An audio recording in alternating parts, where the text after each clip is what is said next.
말씀의 제목은 하나님이 원수의 계획을 꺾으셨다라는 제목으로 말씀을 좀 나누도록 하겠습니다.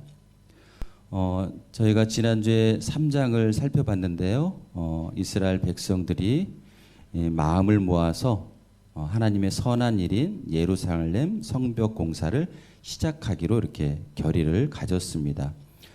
그 후에 모든 사람들이 예루살렘 성벽을 건축하는데 열심히 동참하였습니다. 그러나 오늘 4장을 살펴보니까 이 하나님의 이런 선한 일도 방해를 받고 있다라는 것입니다. 그것은 하나님도 일하시지만 사탄도 일하기 때문이겠죠. 하나님에 대한 믿음으로 그 느헤미야가 예루살렘 성벽을 공사를 재건하게 되었고, 또 그 과정에 있는 여러 가지 방해 공작과 또 어려움들에 있음에도 불구하고 그가 어떻게 이런 것들을 잘 극복하며 헤쳐나가면서 결국은 그 일을 완성했는지 오늘 그 과정들을 한번 살펴보도록 하겠습니다. 4장 1절에 보니까 산발랏은 우리가 성벽을 쌓는다는 말을 듣고 분노하고 몹시 분개했습니다 라고 이렇게 되어 있습니다. 대적들은 왜 몹시 분노하고 분개하였을까요? 그것은 바로 이스라엘이 성벽을 재건함으로 말미암아 이스라엘 공동체가 확고하게 됨으로 말미암아 그들이 지금까지 누렸던 기득권이나 기타 이런 영향력을 지금 심하게 타격을 받을 수 있겠다라고 생각하였기 때문입니다. 그래서 그들은 그런 어떤 이야기나 시도들에 대해서 굉장히 분노할 수밖에 없는 것이죠. 그래서 그들은 할 수만 있으면 군대를 동원해서라도 그 예루살렘 성벽의 준건을 방해하고 싶었을 것입니다. 그러나 이 일이 단지 느헤미야 한 사람의 어떤 그런 일이 아니라 페르시아 왕이 정식으로 허락한 그런 일이었기 때문에 그가 함부로 어떤 일으켜서 전쟁을 일으키거나 이러지는 못했던 상황이었던 것 같습니다. 그래서 이런 상황에서 지금 그들은 첫 번째 그 방법으로 조롱이라는 그 방법을 통해서 성벽을 중단시키려고 한 것입니다. 이 당시에 이제 그 귀환한 그 이스라엘 백성들이 한 5만 명 정도 된다고 합니다. 숫자도 많지 않았을 뿐만 아니라 또 경제적인 여건도 좋지 않았던 거죠.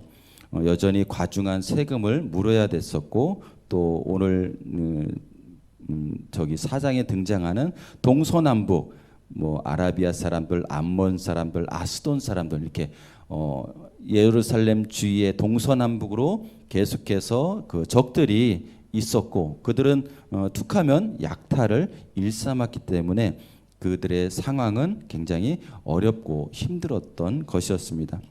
그렇지만 이렇게 어렵고 힘들었던 과정에서도 그들은 느헤미야의 그 호소와 하나님에 대한 어떤 그런 선한 비전을 듣고 그들은 예루살렘 성벽을 다시 재건해야 되겠다라고 이렇게 생각하게 되었던 것이죠. 그래서 느헤미야의 말을 따라서 열심히 성벽을 준건하고 했던 것입니다. 근데 지금 이제 오늘 이렇게 보니까 대적들이 조롱하였을 때 이 조롱에 느헤미야가 어떻게 대처하고 또 나중에 또 그 대적들이 기습 공격을 하려고 한다라는 그런 소식을 듣고 또 느헤미야가 어떻게 대처를 하는지 그런 문제들과 상황들 앞에서 느헤미야와 백성들이 어떻게 이 상황을 지혜롭게 대처하는지를 살펴보면서 오늘 말씀의 은혜를 좀 함께 나누고자 합니다. 지금 이렇게 보니까는 지금 이제 적들이 처음에는 첫 번째 조롱하는 방법으로 그들의 사기를 저하시키고 그들을 그 어떤 그 의지들을 약화시키려고 하는데, 그때 첫 번째 느헤미야가 반응한 것은 바로 기도였다라는 것입니다. 오늘 저희가 본문으로 읽지는 않았지만 느헤미야 4장 4절부터 5절에 보면은 느헤미야가 하나님께 기도한 내용이 보입니다. 자기들을 비웃는 자들을 향하여 같이 비웃음으로 맞선 것이 아니었던 것이죠. 그리고 그들이 비판했을 때 우리가 똑같이 그들과 논쟁하며 싸운 것이 아니라는 것입니다. 우리가 어떤 그런 싸움이나 논쟁을 이제 맞닥뜨리다 보면은 그렇게 하다 보면 오히려 더 어려운 궁지에 몰리게 되는 경우가 또 종종 있게 되는데, 느헤미야는 이런 말에 대해서, 조롱이나 비웃음에 대해서 전혀 대응하지 않고 오히려 그것을 가지고 하나님께 그 문제를 가지고 나왔다라는 것입니다. 그러면서 그렇게 기도합니다. 우리 하나님이여 우리의 기도를 들으소서라고 하면서 그가 당면한 그런 대적들의 이야기들을 그대로 하나님 앞에 말하면서 그것을 쏟아놓고 있었던 것입니다. 어쨌든 이런 그 조롱과 비웃음 속에서도 지금 공사는 계속 진행이 되었고요. 6절에 같이 한번 보겠습니다. 6절에 보니까 예루살렘 성벽 공사가 많이 진행이 되었고 마침내 성벽의 둘레가 하나로 연결되었고 성벽의 높이도 절반가량 올라갔음을 이렇게 보도하고 있습니다. 대적자들의 조롱과 방해가 있었음에도 불구하고 예루살렘 성벽 준공 공사는 어려움을 겪지 않고 절반가량 진척이 된 것입니다.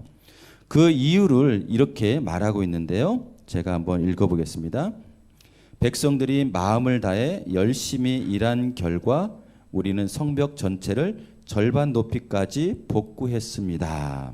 네, 지금 이제 산발락과 그 대적들이 조롱하며 분노하면서 여러 가지 말도 안 되는 어떤 그런 협박과 비웃음과 조롱을 했는데, 그런 것들을 논쟁하지 않고 느헤미야는 기도했습니다. 그 기도의 응답이었을까요? 6절에 보니까 백성들의 마음을 다해 열심히 일한 결과라고 그런 표현이 되어 있습니다. 우리가 어떤 것을 기도할 때 그 기도에 바로 백성들의 마음을 움직이게 했고 또 하나님이 도우시고 보호하는 그런 것들이 있은 결과로 지금 상당히 많은 공사가 진행이 되게 되었다라고 말하고 있고요.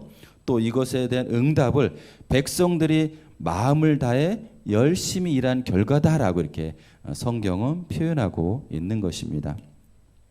우리가 어떤 사역을 하더라도 그 사역의 어떤 결과가 어떤 한 사람의 어떤 그 노력으로 또 열심으로 이루어진 것이 아니라 우리 모든 그 사람들의 기도와 협력과 봉사로 아마 이런 사역이 진행되는 것과 같지 않을까라는 그런 생각이 듭니다. 그래서 지금 보니까는 우리가 이런 어떤 그 위협에 첫 번째로 우리가 대항해야 될 것은 무엇이냐? 바로 느헤미야처럼 기도해야 되겠다라는 것입니다. 그래서 느헤미야 기도로 말미암아 우리 모두의 마음이 하나가 되어서 열심히 일하게 되었다라고 이렇게 지금 이야기되고 있습니다. 그러자 지금 이제 대적들은 좀 두 번째 방법을 좀 사용하려고 합니다. 여기 보면은 7절에서 8절에 나와 있는 말씀인데요. 제가 한번 읽어드리겠습니다. 그러나 산발락과 도비야, 아라비아 사람들과 암몬 사람들과 아스돗 사람들은 예루살렘 성벽이 복원돼 허물어진 부분들이 점점 메워진다는 소식을 듣고 몹시 분노했습니다. 그들은 함께 음모를 꾸며 예루살렘에 와서 싸우고 회방을 놓으려고 했습니다. 산발락과 도비야는 자신들의 협박과 조롱과 비웃음에도 불구하고 계속해서 그 예루살렘 성벽이 점점 복원되어 가지고 그것이 메워진다는 그런 소식을 듣고 또다시 몹시 분노했던 것입니다. 그리고 이제는 여러 자기들하고 이렇게 함께 할 그런 사람들을 모았던 거죠. 아라비아 사람들, 암몬 사람들, 아스돗 사람들을 모아서 그들이 함께 어떻게 했습니까? 음모를 꾸몄다라고 하는 거죠. 그 음모는 뭡니까? 예루살렘에게 와서 싸워서 회방을 놓으려고 했던 것입니다. 이런 어떤 이야기를 아마 느헤미야가 들었던 것입니다. 그래서 느헤미야가 취한 두 번째 방법입니다. 9절인데요. 이걸 저희가 한번 같이 한번 읽었으면 좋겠습니다. 9절 말씀 읽겠습니다. 시작. 그래서 우리는 우리의 하나님께 기도하는 한편 밤낮으로 경비병을 세워 이 위협에 대비했습니다. 네, 이 9절에 보니까 그래서라고 돼 있죠. 네, 두 번째 적들의 그 공격에 대한 이야기를 듣고 음모를 듣고 느헤미야는 어떻게 합니까? 우리의 하나님께 기도하죠. 여전히 그는 기도하는 사람이었습니다. 그리고 밤낮으로 경비병을 이제 세우게 되었다는 거죠. 그래서 이 위험에 대비를 했습니다.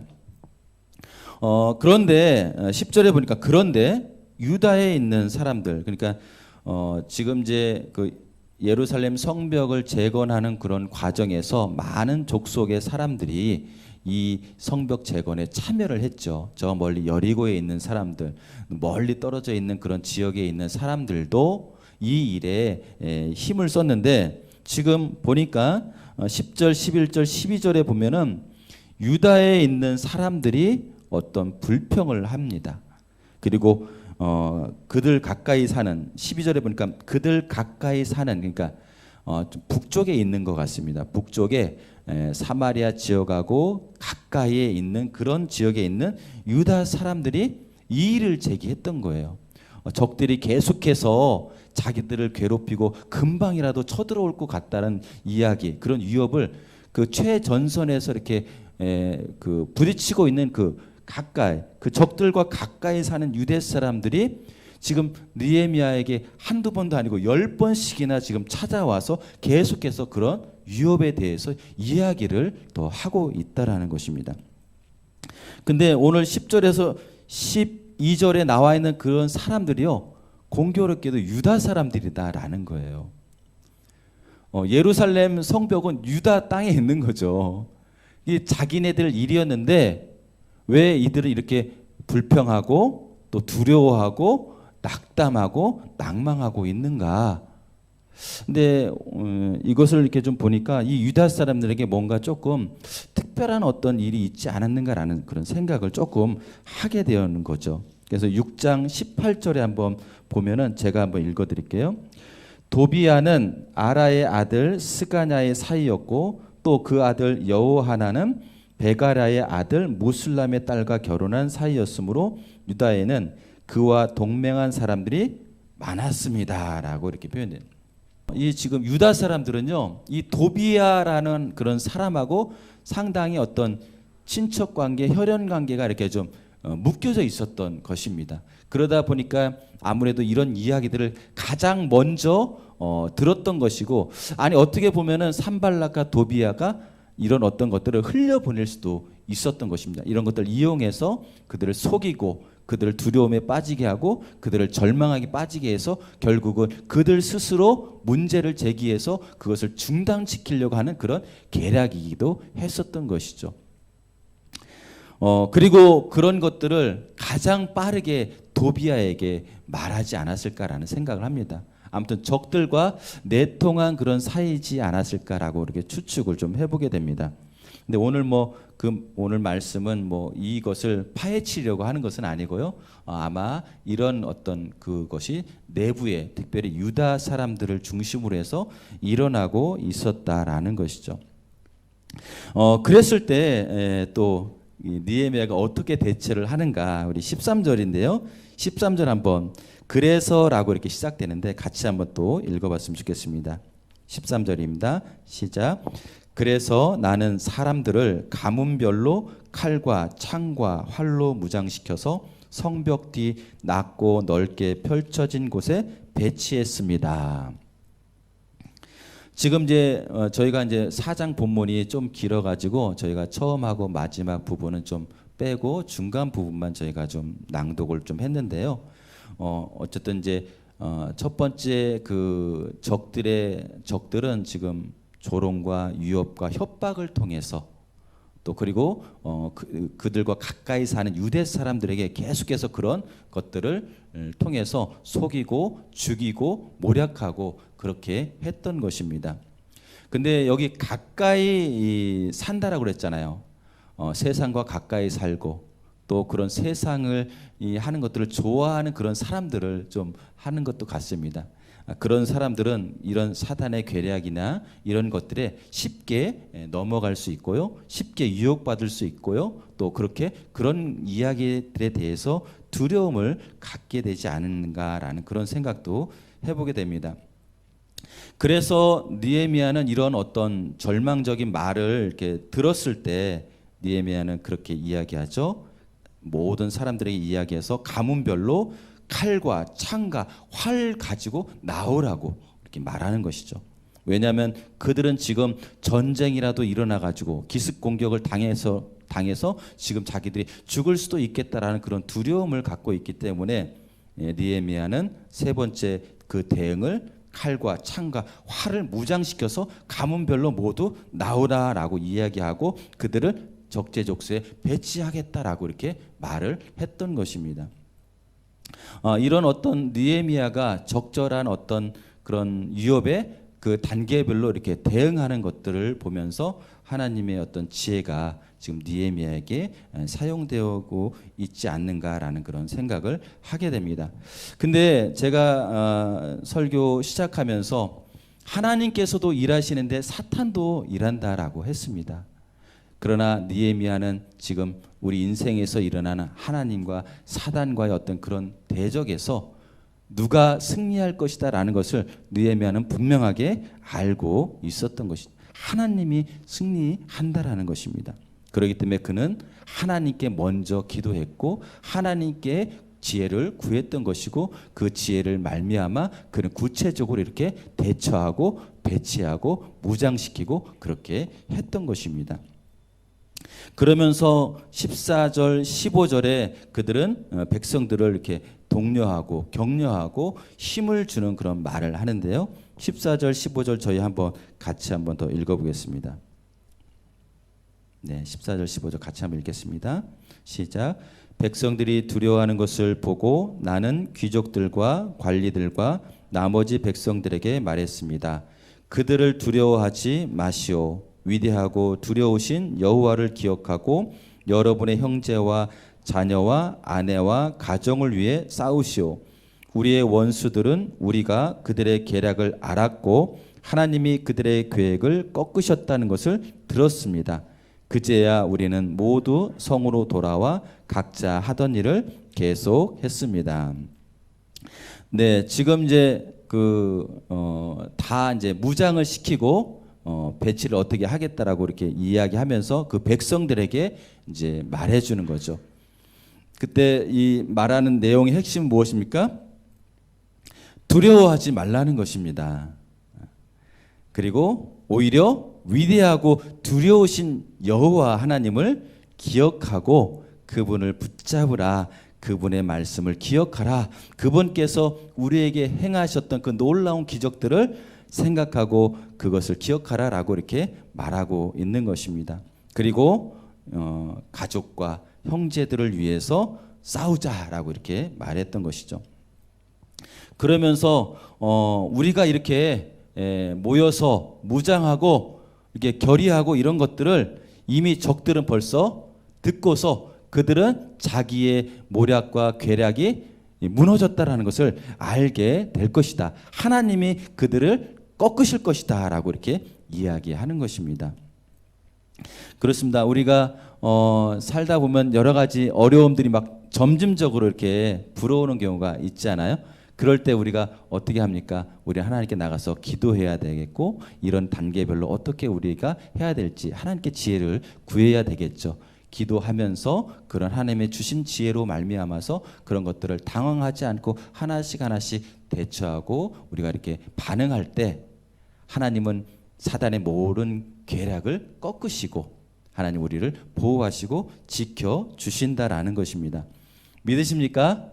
아멘. 영국의 유명한 설교가였던 스펄전 목사님이 계시는데요. 이 목사님에게 젊은 신학생 한 명이 찾아와서 이렇게 질문했다라는 것입니다. 목사님도 낭망한 적이 있습니까? 이제 라는 그런 질문을 했는데 그 스펄전 목사님은 놀라운 대답을 했습니다. 저는 적어도 지난 20년 동안 낭망해 본 적이 없습니다. 저는 그동안 하나의 중요한 원리를 제 삶에 적용하고 있었습니다. 그 원리란 계속해서 주님을 바라보는 것입니다. 저는 하루에 15분도 주님을 생각하지 않고 그냥 지나간 일이 없습니다. 그 이후로 저는 낭망을 모르며 살아왔습니다. 저는 이 예화를 이렇게 들으면서 목사로서 또 선교사로서 정말 도전이 되었습니다. 저도 어떤 위협이나 또는 계략이나 또는 어떤 이런 저희들의 어떤 열등감 또 좌절감 죄책감 이런 것들을 사단이 끊임없이 내 스스로에게도 이렇게 막 이렇게 무너뜨리려고 했던 그런 것에 저는 이게 쉽게 무너지고 또 이렇게 쓰러지고 했던 것들을 보면서 이 스펄전 목사님은 참 대단하다. 주님을 한시라도 놓치지 않고 계속해서 끊임없이 주님을 생각하였기 때문에 그는 많은 절망과 낭망의 그런 사건과 그런 시기에도 그는 결단코 낭망이나 좌절하지 않았구나라는 것을 보면서 다시 한번 저에게도 이런 힘을 저에게 주시옵소서라고 이렇게 기도하게 됐습니다. 저와 여러분 모두에게도 이런 낭망을 잊어버리는 우리 사전에는 이제 낭망이란 단어는 없다라고 생각할 정도 주님만 굳게 붙잡고 나아가는 우리 모두가 되기를 축원합니다. 네, 마찬가지로 예수님께서도 이렇게 사셨다라는 거죠. 예수님처럼 그렇게 많은 고난과 그 고난의 깊이로 이렇게 당하신 분은 아마 없을 것입니다.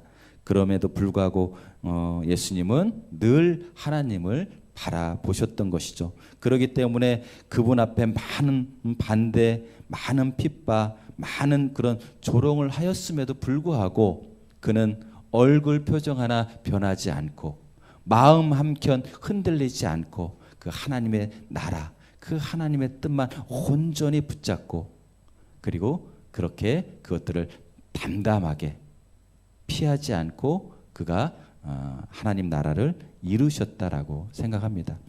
저희들도 다시 한번 예수님을 본받아서 우리 삶의 염려와 근심, 걱정, 낭만과 절망을 이제는 완전히 버려버리는 다시는 그렇게 그거 가지고 휘둘리지 않는 저희 모두가 되었으면 좋겠습니다. 오늘 느헤미야가 했던 말씀 두려워하지 말라. 세상을 두려워하지 말고 대적을 두려워하지 말고 원수를 두려워하지 말라. 오히려 우리의 몸과 육체를 죽일 수 있는 그런 대적과 원수를 두려워하지 말고 우리의 영혼력 모든 것을 죽일 수도 있는 그런 하나님을 두려워하라라고 이야기하고 있고요. 그러나 그 하나님은 위대하신 하나님, 우리를 도우시고 사단의 모든 괴략을 꺾으시고 사하시는 그런 멸망시키는 그런 하나님인 것을 너희가 믿고 그 하나님을 의지해서 형제들과 가족들을 위해서 싸우라 이렇게 말하고 있는 것입니다. 느헤미야는 이런 모든 위협과 이런 어려움 가운데서 그는 하나님께 매 순간마다 기도했고요. 매 순간마다 넘치는 그런 풍요로운 그리고 가장 최선의 지혜를 하나님께 구했고 그 최선의 지혜를 통해서 그는 이 모든 위협을 다 대처를 했습니다.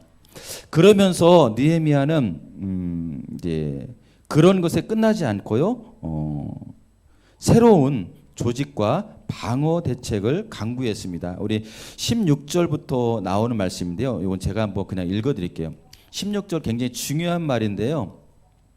그날부터라는 거죠. 그날부터. 어떤 날부터죠? 15절 후반부. 그제야 우리는 모두 성으로 돌아와 각자 하던 일을 계속했습니다. 이제는 두려워하지 않고 이제는 불평하지 않고 이제는 낭망하지 않고 어떻게 해요?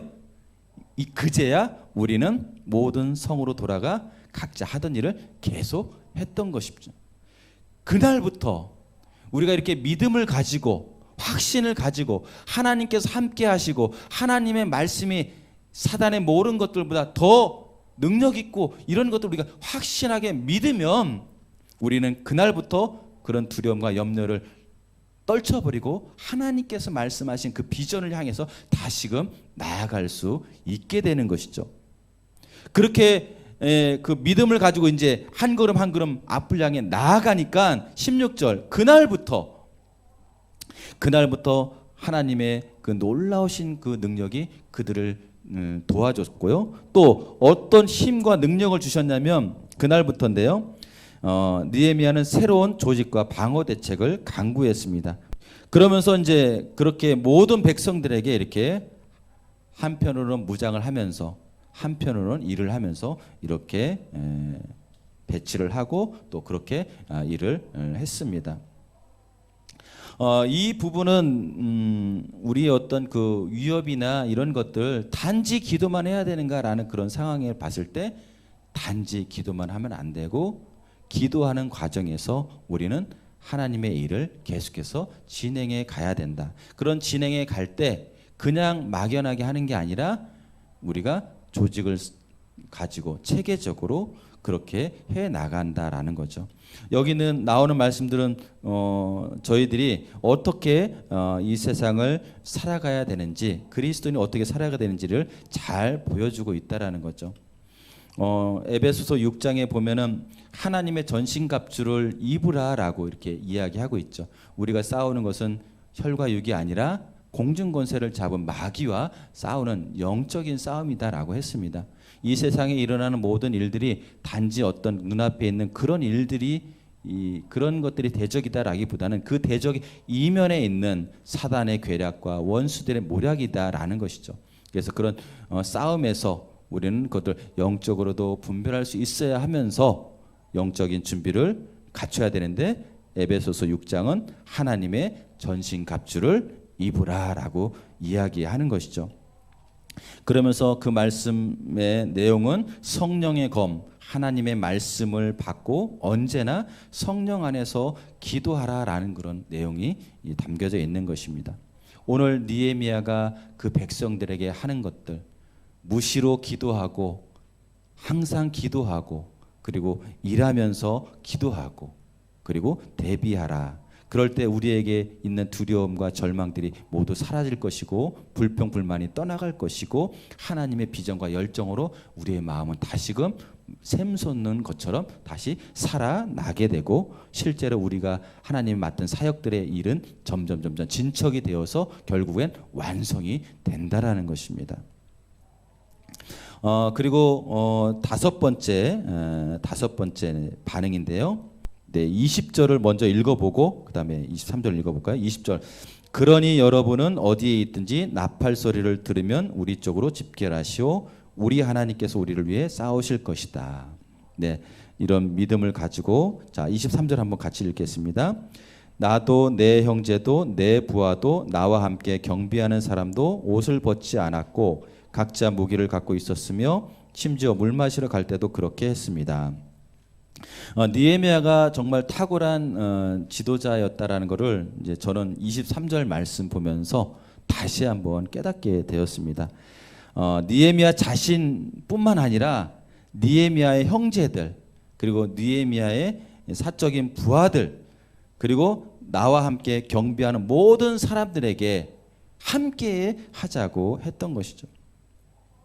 그는 혼자 말로만 지시한 게 아니라 직접 그 일을 수행을 했다라는 것이죠. 그의 형제들을, 그의 부하들, 그 모든 사람들과 동고동락을 하였다라는 것입니다. 진격 앞으로 하면서 부하들만 이렇게 보낸 것이 아니라 나를 따르라라고 하면서 앞서 행했던 것입니다. 느헤미야의 이런 참된 행동은 어디서부터 오는 것일까요? 바로 하나님을 향한 참된 믿음으로 말미암아 이런 참된 행동을 동반하게 되었던 것입니다. 오늘 말씀을 정리하고 싶은데요. 이렇게 지혜롭게 대처한 그 느헤미야는 하나님에 대한 명확한 이해를 가지고 있었던 것입니다. 그래서 세 가지 하나님에 대한 이해가 나오는데요. 우리 한번 같이 한번 살펴보기를 원합니다. 4절입니다. 4장 4절. 4장 4절에 보니까 우리 하나님이여 우리의 기도를 들으소서라고 되어 있습니다. 어떤 하나님으로 이해하고 있습니까? 우리의 기도를 들으시는 우리 하나님이다라고 이렇게 느헤미야는 고백했던 것입니다. 하나님은 우리의 기도를 들으시는 우리 하나님인 것입니다. 우리의 기도를 들으시고 그 기도에 신실하게 응답해 주시는 그런 우리 하나님인 것입니다. 그리고 4절뿐만 아니라 이게 그 나오는 단어 중에 우리라는 단어가 하나님 앞에서도 많이 나오고 또 이제 다른 걸 표현할 때 우리 이렇게 나오는 거죠. 우리라고 하는 것은 무엇입니까? 바로 공동체를 말하는 거겠죠. 하나님께서 우리 선교사님 기도처럼 남양주 M센터라고 하는 이런 저기에 함께 모이게 해주셨다는 우리라고 하는 그런 관계를 맺게 해주신 거죠. 그리고 우리에게 어떤 하나님의 사역과 비전을 주신 것이죠. 그래서 이 공동체로서의 우리, 그래서 우리의 기도를 들으시는 우리 하나님이신 것이죠. 네, 그리고 15절에 보면은 하나님은 어떤 분입니까? 14절 15절 보니까 위대하고 두려우신 여호와라고 되어 있습니다. 하나님은 위대하신 분이십니다. 어떤 면에서 위대하십니까? 15절에 보면 모든 사단의 괴락과 계획을 꺾으시는 그런 하나님. 그렇기 때문에 하나님은 먼저 가서 싸우시는 분이라는 거죠. 그들은 먼저 계획하고 먼저 모략하고 그럴 수 있을지라도 하나님은 그들의 깨와 그들의 모략을 먼저 가서 부너뜨리고 부수는 그런 하나님. 우리보다 앞서 행하시는 하나님. 우리보다 먼저 싸우시는 하나님이다라는 것입니다. 그리고 20절에 보니까 여러분 어디에 있든지 우리가 어디에 있든지 무엇을 하든지 우리 하나님께서는 우리를 위해 싸우실 것이다 라는 거죠. 그렇습니다. 하나님은 우리가 언제 어디서나 어느 곳에 있든지 우리를 위해서 싸우시는 분입니다. 하나님은 우리 편입니다. 하나님은 우리 편인 것입니다. 저 사단의 편이 아니라 우리 편인 것입니다. 우리를 위해서 가만히 앉아 계시는 분이 아니라 하나님이 우리를 위해서 먼저 가서 싸우시는 그런 하나님이다라는 것이죠. 네, 믿으십니까? 오늘 느헤미야가 이런 많은 위협들 앞에서 그는 당황하지 않고 믿음을 가지고 담대하게 이렇게 모든 것들을 지혜롭게 대처할 수 있었던 것은 그가 믿고 따르는 그 하나님이 어떤 하나님인가라는 것에 명확하게 그는 개념을 가지고 있었던 것입니다. 그는 우리의 기도를 들으시는 우리 하나님이라고 알고 있었고 믿었던 것입니다. 그리고 우리 하나님은 위대하고 모든 사단의 괴략과 계획을 꺾으시는 그런 하나님으로 믿었던 것이고 하나님 언제 어디서든지 우리를 위해 싸우시는 그런 하나님이라고 믿었던 것입니다. 믿으십니까? 네, 이런 하나님을 우리가 온전히 믿는다면 온전한 행동이 우리에게 수반되고 그런 것들이 따를 것입니다. 이렇게 하나님을 온전히 신뢰했던 그는 언제 어디서나 항상 기도할 수밖에 없었던 것이죠. 그런 하나님을 온전히 믿고 있었던 그는 온전한 기도, 온전한 일, 온전한 모든 상황 속에서도 그는 기도하며 하나님과 동행했던 것입니다. 말씀을 좀 마무리하자면은요. 무디 목사님이 이제 어느 날 이제 배를 타고 대서양을 건너가는데 그 배 안에 화재가 발생했습니다.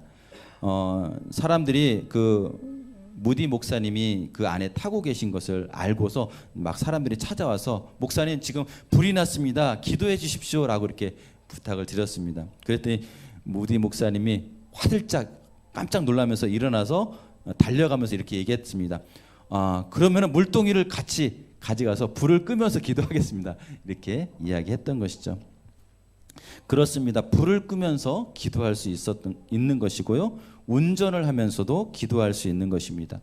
우리가 주방에서 음식을 만드는 과정에서도 우리가 청소를 하는 그런 시간에서도 우리는 언제 어느 때나 우리는 하나님과 기도할 수 있다라는 것입니다.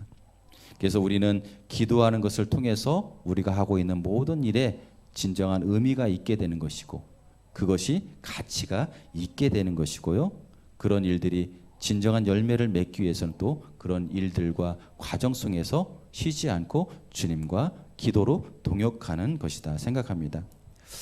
이 말씀을 준비하면서 저희가 주중에 이렇게 기도 모임을 갖자라는 그런 것들이 다시금 이렇게 참 잘한 것 같다라는 생각이 듭니다. 그래서 저희가 좀 더 기도에 붙잡히고 또 기도에 매진함으로써 하나님께서 우리에게 주신 그런 사역들을 우리가 잘 감당할 수 있는 지혜를 얻고 힘도 얻고 또 그런 비전도 더 얻고 열정도 얻지 않을까 그런 생각을 해보면서요.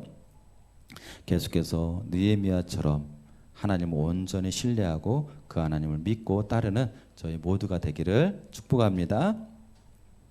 네, 이 시간 한번 기도했으면 좋겠습니다. 느헤미야가 14절, 15절 이렇게 백성들에게 메시지를 주었죠. 두려워하지 말라라는 거죠. 그리고 하나님의 위대하심을 기억하고 그 하나님을 온전히 믿고 따라가자. 그날부터 백성들은 이전하고 전혀 다른 새로운 마음을 가지고 아마 일하면서 기도하면서 그러지 않았을까? 일하면서 깨어있고 기도하면서 깨어있고 그러지 않았을까?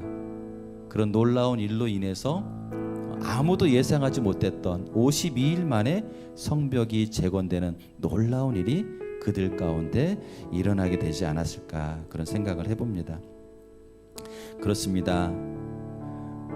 살아계신 하나님, 지금도 역사하시는 그 하나님이 저 먼 하늘에만 계시는 게 아니라 지금 우리와 함께 계시고 우리 마음 가운데 계셔서 우리의 모든 삶의 여정들 가운데 그냥 관심 없어서 저기 이렇게 하는 그런 것이 아니라 내 삶의 모든 생각들, 내 삶의 모든 계획들, 내 삶의 모든 과정들에 지대한 관심을 가지고 그 일을 위해서 마치 그것이 하나님의 사역인 것처럼 내 일처럼 하나님은 우리를 위해서 싸우시는 그런 하나님인 것입니다.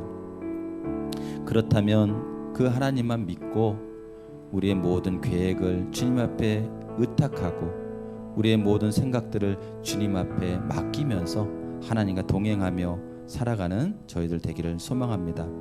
이제 더 이상 스펄전 목사님처럼 낭망하거나 불평하거나 좌절하지 않겠습니다. 매 순간순간 주님만을 붙잡겠습니다. 하나님, 주님과 함께하게 하여 주옵소서. 주님, 내 삶에 역사하여 주옵소서. 주님이 우리와 함께 하신다는 그 놀라운 사실을 저희가 기억하며 선포하며 그것을 주장하며 우리의 삶을 살아가는, 그래서 새로운 날을 살아가는 이 시간 이유가 되기를 소망합니다. 우리 사모하는 마음으로 주님 한번 부르며 간절히 한번 기도하겠습니다.